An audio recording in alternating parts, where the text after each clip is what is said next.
Singapore is moving to provide more employment opportunities for locals in key sectors. The Manpower Minister also wants to make CPF policies and processes simpler. Chloe Chu with more.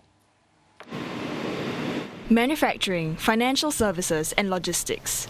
These are among certain key sectors the Jobs Taskforce will be looking to transform. It will also closely coordinate efforts to develop the workforce. How do we expand to make sure that as the sectors transform, that they continue to stay relevant and not, sort of face obsolescence? And then how do we also help firms to adapt, especially our SMEs, right, to promote progressive human capital policies, thinking practices, and also how to implement them adequately, right? So these are the type of granularity that this Job Task Force will dive into. The Manpower Ministry will also ramp up efforts to uplift lower-wage workers and persons with disabilities through means like fair remuneration and better rights at work.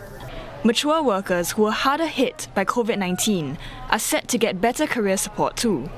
Some initiatives like raising the retirement age and expanding SkillsFuture training programs are already underway.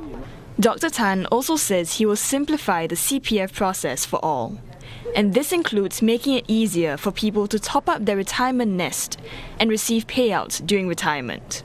So you have the Match Retirement Savings Scheme, MRSS. The government will match dollar for dollar up to, I think, 600 per year over a period of 5 years. There's a silver support scheme that will kick in. So at various stages, we will step in to help. So our model is to make sure that there's enough so that you don't starve, you don't suffer ill consequences.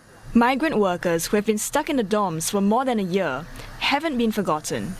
Dr. Tan says the ministry plans to let them back into the community soon. It's just waiting for the right time. We're constantly monitoring how the illness itself, the symptoms manifest. And I'm very glad to share that not a single one of them thus far, from July 17, when we had the first outbreak of cluster forming till today, not a single one of them has required hospitalization nor oxygen support. We are finding a safe window.